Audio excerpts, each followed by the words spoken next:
Tétrapharmakos, l'émission de Liberté FM en quête du bonheur de la connaissance. Bonjour à toutes et à tous, je suis ravi de vous retrouver pour un nouvel épisode de Tétrapharmakos. Une fois de plus, nous allons nous intéresser au premier siècle de notre ère, ces siècles de bouleversements politiques et religieux. Comment s'est construit le christianisme, comment a-t-il été pensé par les premiers pères de l'Église? Nous allons en avoir un nouvel aperçu en nous intéressant principalement à Clément d'Alexandrie, un des premiers directeurs de l'école chrétienne d'Alexandrie.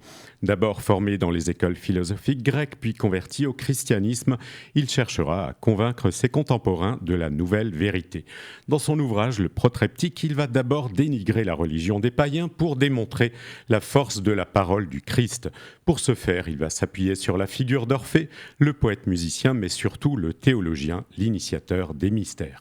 Pour nous en parler, j'ai invité Fabienne Jourdan. Madame Jourdan, bonjour. Bonjour. Vous êtes docteur en histoire de la philosophie, habilité à diriger des recherches dans cette matière. Vous êtes chargée de recherche au CNRS depuis 2008 et directrice de recherche dans ce même organisme depuis 2020 à l'UMR Orient et Méditerranée. Vous êtes membre titulaire du laboratoire Antiquité classique et tardive et êtes associée au Centre Léon Robin, tous deux centres de recherche sur la pensée antique placés sous la double tutelle de l'Université Paris-Sorbonne et du CNRS. Vos principaux ouvrages sont le Papyrus de Dervénie, édité aux Belles Lettres en 2003, Orphée et les chrétiens, paru en 2 volumes, toujours aux Belles Lettres en 2010 et 2011, puis Poèmes judéo-hellénistiques attribués à Orphée, production juive et réception chrétienne chez le même éditeur en 2010.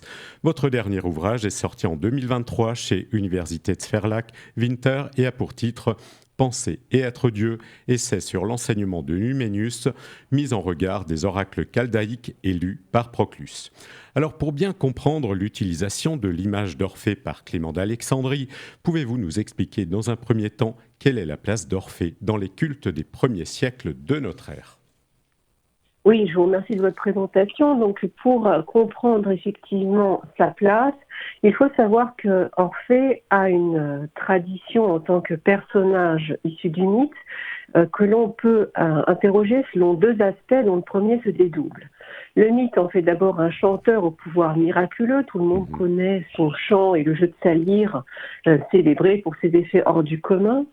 Et puis, dans le prolongement de ce mythe, on sait aussi qu'il aurait pu séduire les dieux des enfers pour aller chercher là son épouse décédée. Ça, c'est le premier aspect avec ces 2 parties. Et dans un deuxième temps, comme vous l'avez rappelé, et qui est souvent moins connu, il est considéré comme un fondateur religieux, associé à la figure de Dionysios, dont il devient le prêtre privilégié. Je propose, pour comprendre l'utilisation qu'en font les chrétiens, de développer un petit peu ces 3 aspects. Puisqu'en fait, en tant que poète et citharène, Orphée est aussi considéré comme un civilisateur. Les interprétations sur sa figure en font un civilisateur et donc aussi un magicien puisqu'il serait venu de Thrace, donc contrée, considérée comme la contrée où serait inventée la magie. Ainsi, son pouvoir que l'on connaît comme celui qui séduit les oiseaux, les plantes, les arbres, que tout le monde suit, voilà, avec attention, eh bien, est considéré à cette époque comme une figure peut-être déjà de l'âge d'or où règne la concorde entre les ennemis. Alors, dans la continuité avec cette image de la puissance du chant, j'ai parlé de sa descente aux enfers pour aller chercher Eurydice. Oui. Et sans développer ce point, il faut savoir que la tradition en retient 2 aspects. D'abord, le chagrin, puisque en fait, de chagrin, il se serait complètement détourné des femmes, ce qui lui vaut la réputation d'être complètement misogyne. Oui. Et puis, en réplique, les femmes thraces le mettent en pièces. Et puis, d'autre part, on a aussi considéré qu'il était fondateur de la pédérastie. Donc, tout ça dans la lignée de cet aspect-là. Et d'autre part, en fait, cette descente aux enfers est d'autant plus intéressante qu'il y aurait rencontré l'Hadès et surtout qu'il aurait une connaissance extraordinaire du monde souterrain, ce qui va contribuer à façonner sa facette de fondateur des mystères. Et donc, dans un troisième temps, effectivement, Orphée est considéré comme cet initiateur, ce fondateur des mystères. Alors d'abord, généralement, comme l'initiateur des mystères de Dionysos et d'Éleusis, dont nous pourrons peut-être parler plus tard. Oui. Je reste ici général. Et dans un cadre plus restreint, ce qui est intéressant, c'est qu'on a parlé des fameux mouvements orphiques, ou d'un mouvement orphique, où ces vers auraient été récités par des initiés. Ils auraient nourri ce qu'on appelait des hieroi logoi, c'est-à-dire des discours sacrés, textes mythiques, qui auraient développé le mythe développé par exemple, considéré comme particulièrement orphique, qui évoque Dionysos, dont nous parlerons. Et comme mode de vie des orphiques, on retient souvent qu'ils auraient été végétariens comme les pythagoréciens, puisque par rejet, en fait, de la religion civique fondée sur le sacrifice, eh bien, dans ce mouvement-là, on bannissait le meurtre dans l'idée que ne pas manger de viande, c'était s'assimiler aux dieux qui se nourrissent des seuls parfums. Voilà, donc au début de notre ère, on a ces trois aspects de la figure qui lui valent d'être pris par les chrétiens. Et oui, et un aspect important aussi, c'est que, alors on ne va pas développer le mythe de Dionysos, mais avec la révélation dans l'Hadès, il saurait que les humains sont constitués d'une part divine, qui est cette part de Dionysos. Oui, alors ça fait partie du mythe, selon laquelle, mais alors ça c'est une interprétation très très tardive, au 4e ou 5e siècle après Jésus-Christ, selon laquelle les humains auraient en eux une part divine de Dionysos et une part maléfique, fait, venant des titans. Hein. Mais ça c'est une reconstruction très très tardive. Oui. Très bien. Alors, venons-en peut-être à la polémique antichrétienne des premiers siècles, et notamment avec Cels qui va écrire son discours véritable, qui rejette un peu ces premiers chrétiens, qui dénonce ces premiers chrétiens. Oui, le discours vrai ou discours véritable, comme vous venez de proposer, de traduire l'Aléthès Logos, est emblématique de cette réaction païenne et philosophique. Hein. Surtout, il ne faut pas oublier que Cels est un platonicien, à cette religion nouvelle qui vient en rupture avec les croyances et la philosophie de Platon. Il faut savoir surtout que Cels, en fait, s'appuie vraiment sur une tradition platonicienne, puisque déjà dès Platon, on critiquait les mythes grecs pour une représentation anthropomorphique du divin. Mais là, quand arrive au IIe siècle cette nouvelle religion, on a quand même à cœur de vouloir protéger ces traditions. Alors Cels, il écrit son discours vrai vers 176-180 après Jésus-Christ. Il l'appelle comme ça, c'est un titre véritablement provocateur, puisque logos, donc ça désigne la raison, mais c'est un mot que les chrétiens emploient pour désigner le Christ. Et ils veulent leur dire, nous les philosophes, les Grecs ont un discours véritable, alors que vous transmettez un discours complètement faux, surtout quand vous êtes en train de nous dire qu'un Dieu a pu devenir chair. Alors, ce qui est intéressant, c'est que dans le détail, le réquisitoire porte sur deux points principaux. D'abord, Cels oppose le mythos, le mythe au logos, et pour lui, ce sont les chrétiens qui fondent leur foi sur un mythe, une fable indigne de croyance, et puis qu'il s'agit d'une religion de charlatans qui recrute parmi les hommes les plus crédules, les Russes, les ignorants, etc., et les femmes, bien sûr, par opposition au logos, qui est la parole philosophique et rationnelle. Et deuxième critique, donc opposition de l'irrationnel et du rationnel, c'est qu'il y a une opposition entre l'ancien et le nouveau. Il faut savoir que les Grecs à cette époque avaient quand même une vénération pour le passé, et ces chrétiens qui arrivent avec un message complètement nouveau, qui parlent du chant nouveau, bon, certes Ah oui. s'appuyant sur l'Ancien Testament, Mm. eh bien, il choquait et on avait peur que ce soit un esprit subversif qui pouvait détruire la cité.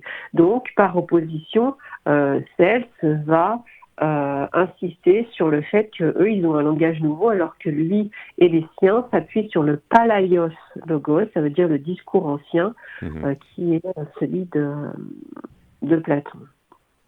Très bien. Alors, il faut peut-être qu'on en arrive à Clément d'Alexandrie, qui va justement se baser sur cette polémique, enfin, qui va répondre à cette polémique, et il va rédiger son protreptique. Alors, il faut peut-être définir dans un premier temps ce qu'est un protreptique. Alors un protreptique, c'est un mot qui nous vient de Platon et d'Aristote, c'est un discours d'exhortation, c'est-à-dire on veut encourager les personnes à faire quelque chose de nouveau. Et un protreptique, donc un discours d'exhortation, a toujours deux parties principales. D'abord, elle condamne les doctrines adverses, donc ici les croyances des païens, Ouais. et d'autre part, elle en fait invite à adhérer à une autre doctrine. Alors, cette autre doctrine, le protreptique, ne va pas la dévoiler encore, la développer, parce qu'il faut aller vers d'autres livres, mais il est là pour donner envie, pour séduire en fait le lecteur, pour aller vers cette nouvelle voie. Et c'est dans ce cadre que ce livre peut avoir deux destinataires, dans le cas de celui de Clément d'Alexandrie, à savoir les païens eux-mêmes, qui pourraient être convertis et auxquels il faut montrer quelque chose de nouveau, mais surtout, en réalité, on sait que ça s'adressait surtout aux nouveaux convertis, dont la culture était grecque, et qu'il fallait convaincre qu'ils avaient fait le bon choix. Et en fait, c'est un peu le parcours de Clément lui-même, non ?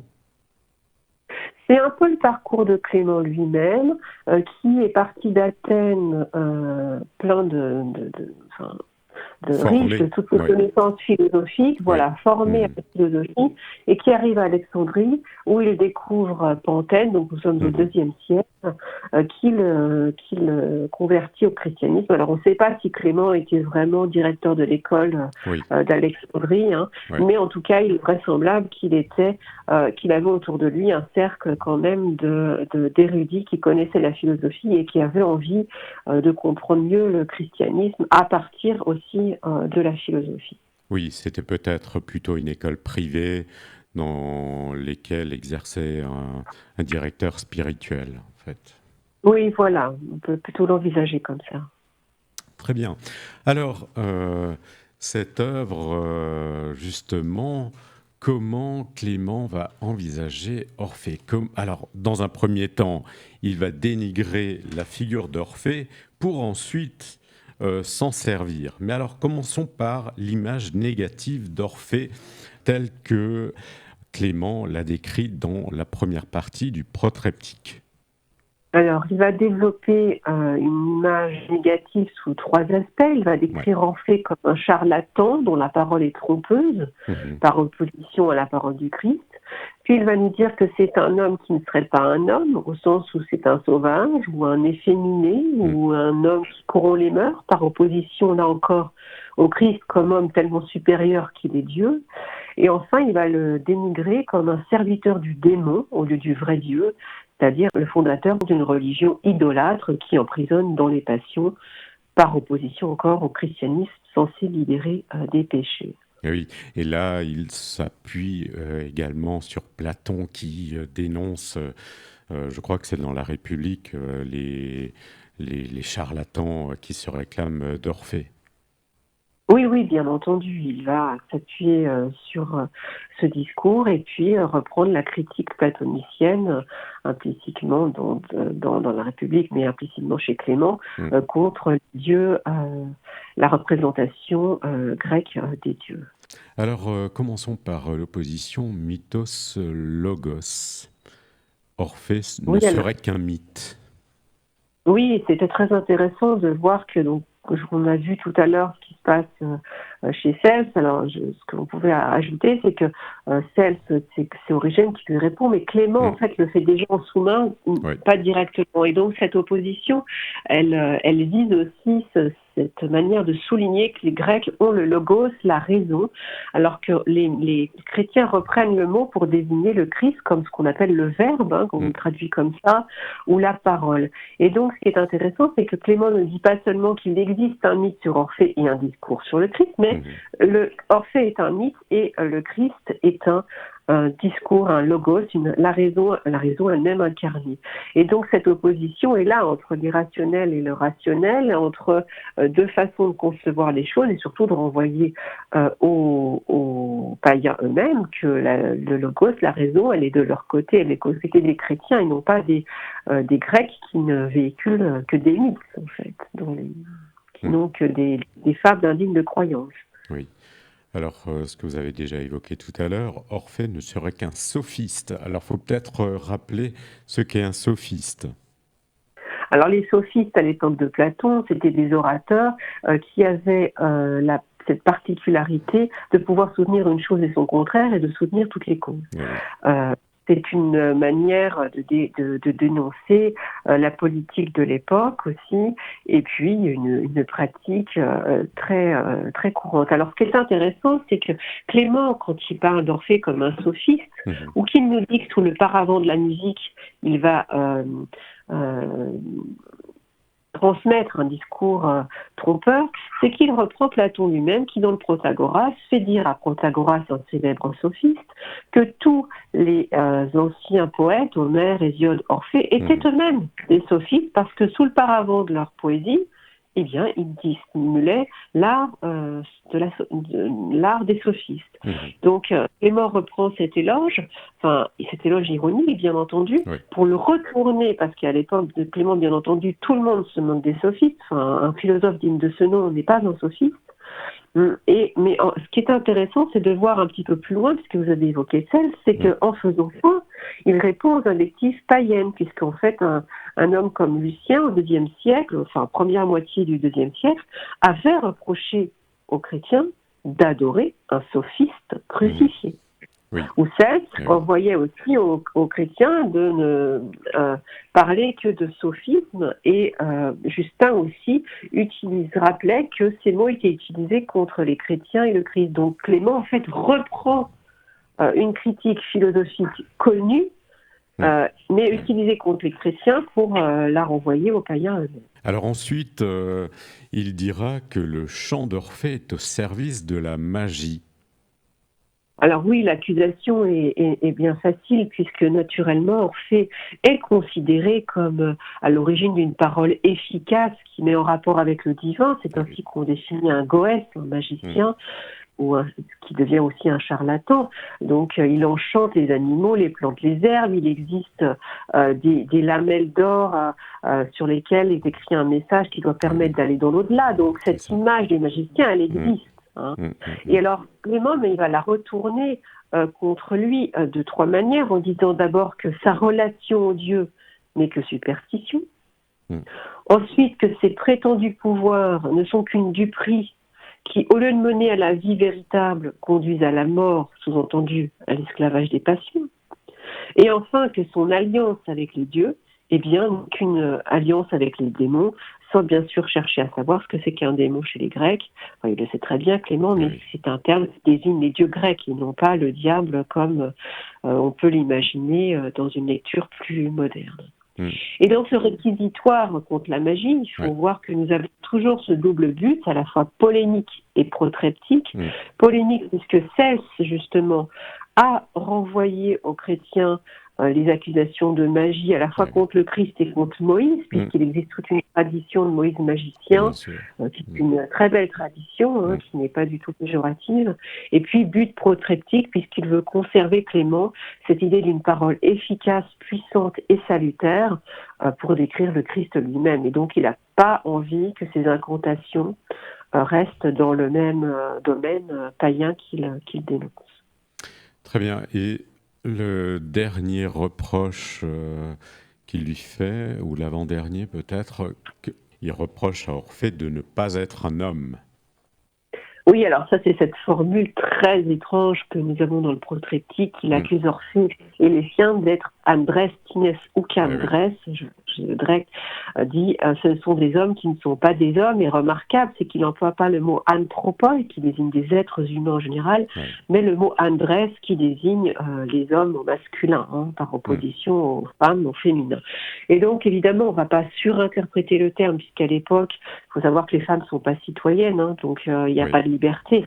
Donc, un homme, forcément, s'il est un vrai homme, c'est un mâle. Cela dit, dans le contexte où il est question d'Orphée, l'accusation est vraiment intéressante à interpréter pour aller plus loin. En disant que ce ne sont pas des hommes, d'abord, il dénonce en Orphée et ses pairs des bêtes sauvages. On a dit que c'était des civilisateurs, non. C'est l'inverse, ce sont des hommes qui ne sont pas civilisés. Ensuite, ça permet de décrire le personnage, c'est à quoi je faisais allusion tout à l'heure, comme un efféminé, puisque Platon a utilisé l'image contre Orphée, en disant que il n'était pas courageux parce qu'il n'était pas allé aux enfers par ses propres moyens, mais par la ruse, puisqu'il avait séduit les dieux. Eh bien, cette image, elle continue, puisque sa misogynie à l'égard des femmes a été interprétée différemment. Dans la tradition grecque, on en fait un initiateur des hommes, donc c'est Orphée avec les hommes et les seuls mâles, quoi. Et en revanche, dans la tradition latine, eh bien, c'est un des initiateurs de la pédérastie. Donc, même si Clément va pas avoir un développement sur ce sujet, il ne l'ignore sans doute pas. Et enfin, quand on dit que c'est pas un homme, c'est intéressant, c'est ce que j'ai dit tout à l'heure, par opposition au Christ, qui est l'aner teleios, l'homme parfait par excellence, puisqu'il est Dieu, et c'est une expression qui nous vient de Paul dans l'Évangile, que Clément reprend, l'aner teleios, et qui a une résonance philosophique naturellement, puisque le telos humain, selon les philosophes, c'était de s'assimiler au Dieu le plus possible. Très bien. Et alors, justement, le dernier point, c'est qu'Orphée est un fondateur de tous les mystères. Alors ça, c'est intéressant parce que c'était ce que considéraient vraiment les païens de l'époque, les Grecs de l'époque, en attribuant finalement à Orphée tous les mystères. Alors, dans le détail, c'est intéressant de voir qu'il est placé à l'origine de 2 types de mystères particuliers, et le 6 et les mystères de Dionysos. Je rappelle quand même les mystères par rapport à la religion de la cité, c'est une forme de religion personnelle, par opposition au culte civique, en vue de permettre le salut de la personne qui les pratiquait par une certaine intimité avec le divin, et puis c'était aussi une promesse de bien-être dans l'au-delà. Alors, c'était une forme de religion qui visait à s'opposer quand même au culte de la cité, même si c'était quand même une religion civique, sans pas une forme, puisque les mystères de l'Eucharistie, ils étaient pratiqués à grande échelle. Alors, ce qui est intéressant, c'est que de cette manière, donc Clément va les présenter, puisque quand il va parler d'Orphée comme à propos des Leucis, il va en retenir que l'aspect le plus indécent, et d'ailleurs, il n'y a que les pères de l'Église qui nous parlent de ça, transmis par rien d'autre. Alors, c'est parce qu'ils avaient vraiment envie de critiquer, il n'y a que qui nous le dit. Alors, c'est ce qui rappelle des Leucis. Nous, on pourrait retenir qu'à Leucis, on rappelle quand même la mort de Persin. Déméter pleure la disparition de sa fille Perséphone dans l'Hadès. Et en fait, ce que nous rapporte Clément, c'est l'épisode par lequel la servante de Déméter, qui s'appelait Bobo, aurait soulevé ses jupes pour faire rire sa maîtresse qui ne voulait pas boire, pour la faire sortir du deuil. Et donc, c'est ce qu'on appelle l'anastirma de Bobo, ça veut dire elle soulève ses jupes, et ce qui est très drôle, parce que c'est pas drôle en soi, ce qui est très drôle, c'est que sous ses jupes se trouve Iacos, c'est un autre nom de Dionysos, le fils de Perséphone ou Déméter. Alors, 2 interprétations possibles, où l'enfant est petit et joue vraiment sous les jupes de la servante, ça fait rire la déesse de voir son petit-fils ici, ou bien un peu plus indécent, et c'est sans doute ce que comprennent les pères de l'Église, à savoir que l'enfant est dessiné sur les parties intimes de la servante. En tout cas, cet épisode, il nous en retient que ça, il ne va pas nous dire que ça pourrait être un symbole de fertilité, de sortie du deuil ou de renaissance. On a simplement une condamnation radicale. Oui, parce que, cette femme se dénude et montre ses parties intimes, en fait. C'est ce qu'on lui reproche, quoi. Voilà, c'est tout ce qui, ça c'est surtout ce qui en est retenu. Donc là, c'est une manière de souligner l'indécence des mystères. Et puis tout à l'heure, vous évoquiez à juste titre qu'on retenait Orphée comme le fondateur des mystères de Dionysos, Oui. avec tout un mythe associé à cette figure. Ce qui est intéressant, c'est que Clément ne retient que la version la plus sacrilège, à savoir celle qui montre que le dieu, alors encore enfant, est circonvenu par les titans qui le trompent, puis le coupent en morceaux pour le faire cuire et le manger. Ah oui. Alors, Clément ne parle pas du repas sacrilège, et je ne vais pas détailler ce récit, mais ce qui est intéressant, c'est que il n'est pas du tout en train d'essayer de rapprocher le Christ et Dionysos, comme ça a pu être fait à son époque par d'autres chrétiens, Oui. comme Justin par exemple, qui nous dit que Dionysos aurait pu être un dangereux concurrent du Christ par son lien au vin et à la vigne. On connaît l'imaginaire, Eh oui. la parabole autour Bien du sûr. Christ à ce sujet, par le fait que Dionysos est apparu aussi sous forme humaine dans les bacchantes d'Euripide, parce que Dionysos est soumis à une mort violente, parce qu'il est supposé avoir ressuscité, et parce qu'il aura même été mangé, ce qui pourrait être approché de l'Eucharistie. Clément occulte tous ces aspects pour ne retenir de ce mythe que ce démembrement et cette horreur associée à la mise à mort d'un dieu enfant.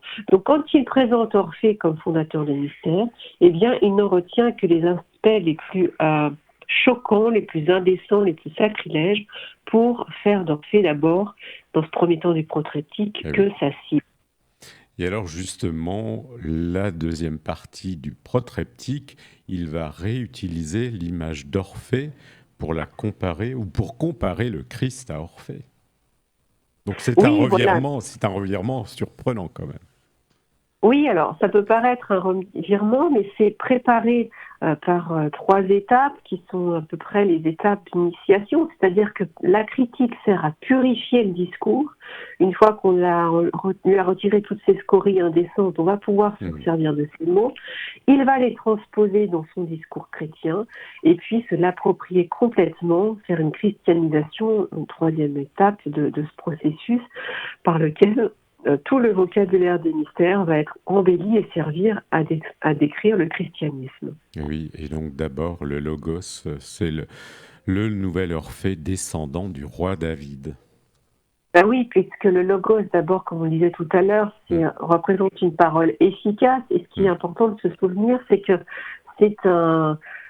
cette image de la parole, elle nous vient de l'Ancien Testament, puisque le terme hébreu dabar, qui est le terme de la Genèse, désigne à la fois la parole et l'action. Et donc là, les chrétiens héritent vraiment d'une notion juive qui est reprise dans la Bible, puis par Philon d'Alexandrie, parce qu'elle désigne la sagesse, et ça finit par désigner la parole devenue chair. Donc Clément a besoin de ce terme et il va l'associer au chant d'Orphée, mais pour nous parler, lui, d'un chant nouveau qui amène ce nouvel enseignement. Alors oui, on parle de David entre les deux, mais ce qui est intéressant, c'est que cette comparaison qui mettrait David entre Orphée et le Christ nous vient dans la littérature par Clément, parce que justement, il rapproche Orphée et le Christ, et comme il a besoin d'un ancêtre vétérotestamentaire, donc dans l'Ancien Testament, en fait, du Christ, eh bien, il situe David au milieu. Alors, on ne sait pas très bien si les Juifs avaient dans l'iconographie déjà préparé ce rapprochement entre Orphée et David, mais il est certain qu'il est réutilisé après au Moyen-Âge et qu'il apparaît dans l'art chrétien au IIIe siècle. Oui, on voit dans les fresques paléochrétiennes le Christ justement sous la forme d'Orphée avec la lyre. Oui, voilà, ça apparaît vraiment au IIIe siècle, dans l'art chrétien. Et dans ce cas-là, on pense souvent que c'est une représentation de l'âge d'or. Il est représenté, ce que j'ai tout à l'heure, comme cet Orphée civilisateur, serein, avec aussi cette prophétie d'Isaïe qui promet que l'agneau pourra dormir avec le loup. C'est une image. Orphée sert de lien pour présenter cette image d'un âge d'or, d'un âge irénique et serein, lorsque le christianisme sera installé partout. Oui. Et alors après le réemploi de cette image, il y a également le réemploi du vocabulaire des mystères.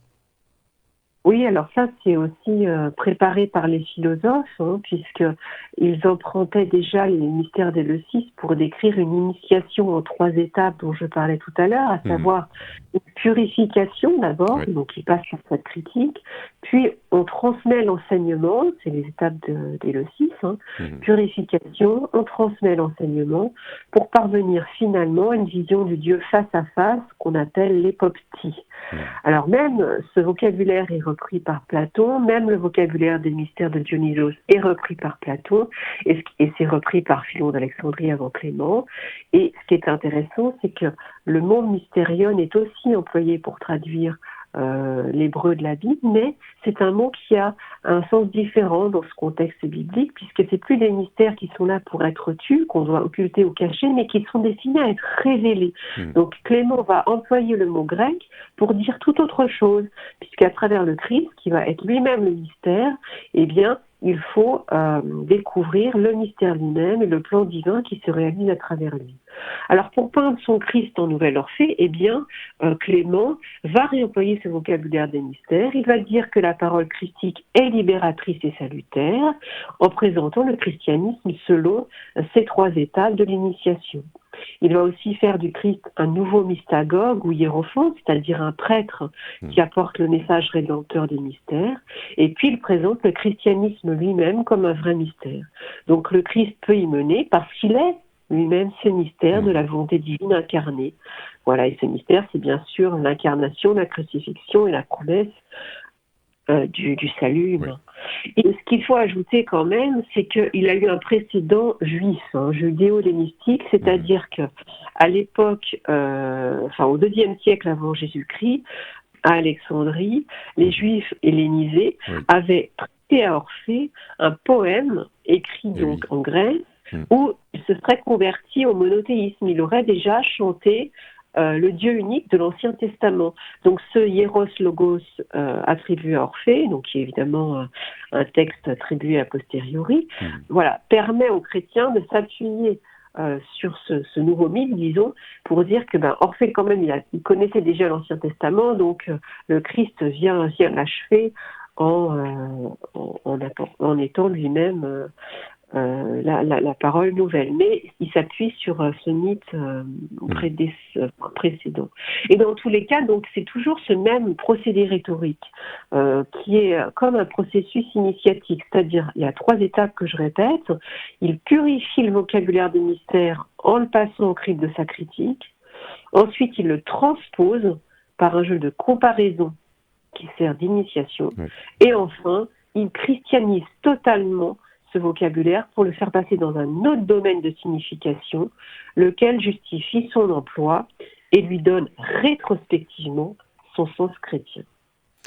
Et finalement, Orphée est le précurseur du Christ. Oui, alors ce que j'aime beaucoup dans votre formule, c'est le finalement. Parce que chez Clément, Orphée n'est pas d'abord une préfiguration du Christ, comme on a pu le craindre, comme si ça avait été une imitation antérieure, maléfique, par les démons, comme par exemple Justin suggère à propos de Dionysos que c'était un concurrent, quelque chose comme Mhm. ça. Pas du tout. Au contraire, Clément, il va le faire advenir en précurseur du Christ Mhm. par l'emploi dont on vient de parler, d'un vocabulaire qu'il purifie, qu'il transpose et qu'il christianise. Et par là, c'est rétrospectivement qu'il fait advenir Orphée en précurseur. Alors, par opposition, j'insiste là-dessus, à Mhm. 2 pratiques communes, à savoir l'allégorie. On aurait pu dire, Oui. on avait un mythe et on l'interprète différemment. Mhm. En préfiguration. Non, il ne pratique pas l'allégorie. Il ne pratique pas non plus ce qu'on appelle la lecture tropologique Mhm. par trope ou figure de la Bible, qui consiste à voir dans une figure biblique ancienne, donc, une annonce du Christ, comme Élie, qui est considéré comme préfigurant le Christ dans la Bible par lecture, ce qu'on appelle tropologique. Clément ne fait ni l'un ni l'autre. Il pratique ce qu'on pourrait appeler, pour le suivre, une Mhm. écriture protrétique, au Ouais. sens où elle exhorte à Mhm. la conversion et elle métamorphose le modèle païen en rétrospectivement en dépositaire d'un message nouveau qu'il n'aurait pas pu entrevoir naturellement. Donc à cette fin, Clément utilise un autre mythe, celui de l'origine judéo-hellénistique, mais ça vous en avez déjà parlé. Oui, oui, voilà, il se sert pour ça, bien sûr, de ce qu'ont fait les Juifs d'Alexandrie avant lui, qui ont permis cette métamorphose en décrivant d'abord la conversion d'Orphée et en lui permettant de dire le chant nouveau. Enfin, Clément, le chant nouveau. Mais ce qui est intéressant, c'est que le protreptyque, on va voir qu'on peut parler ensuite des chrétiens, mais le protreptyque est le seul ouvrage, c'est aussi une chose à retenir, qui utilise l'image du chant comme catalyseur de la comparaison avec le Christ. C'est le seul livre qui parle du chant et qui utilise la métaphore du chant nouveau qui nous vient des psaumes pour dire que le christianisme est un enseignement nouveau et surtout Orphée l'a annoncé par sa forme de chant, ses incantations, puisqu'incantation c'est un mot qui contient le chant, et tout ça a pu être utilisé pour peindre en lui un précurseur, et Clément bien sûr comme jouant aussi jouant à être quant à lui le successeur de ce chantre mythique. Alors justement, il faut qu'on évoque peut-être les autres chrétiens des premiers siècles et l'emploi de l'image d'Orphée. Qu'est-ce qu'on en sait ? Alors, c'est intéressant parce qu'ils utilisent Orphée de trois manières. Alors, les uns attaquent, comme Clément, son œuvre religieuse et littéraire, mais le font de manière souvent beaucoup plus vindicative pour dénoncer ces mythes, à la fois le sien qui raconte son histoire et ceux qui l'auraient introduit. Les autres mettent au contraire en valeur Orphée, qui se serait converti, pour discréditer encore par contraste les autres traditions grecques. Et enfin, ils le présentent, certains, comme un véritable modèle de conversion qui aurait perçu le message nouveau.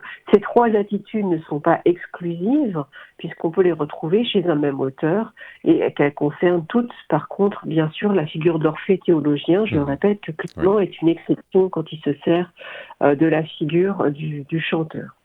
Je pense que toutefois, plus intéressant que cette typologie des usages de la figure d'Orphée, la question la plus intéressante pour nous, c'est de savoir pourquoi ils ont choisi Orphée plutôt qu'un autre poète théologien, comme si de privilégier de leurs invectives contre le paganisme, ou bien comme idéal de conversion, et pourquoi Clément en particulier l'a choisi comme repoussoir du Christ, puis comme anticipation idéale.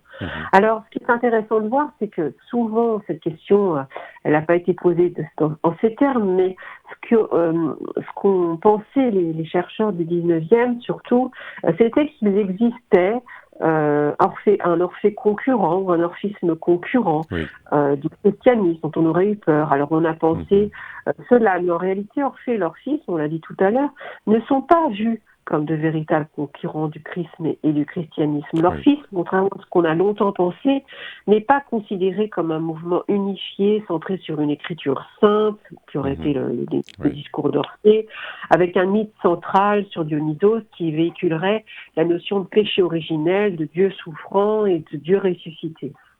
Orphée n'est pas vu donc comme le prophète inaugurant une religion nouvelle, et puis ce qui a beaucoup intéressé au Moyen-Âge, c'est sa figure d'amant éploré qui descend aux enfers et qui en remonte.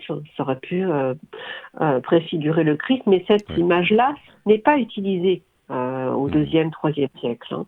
Donc, ce qu'il faut voir, c'est que qu'on peut se demander donc pourquoi ils l'ont utilisé, définitivement pourquoi.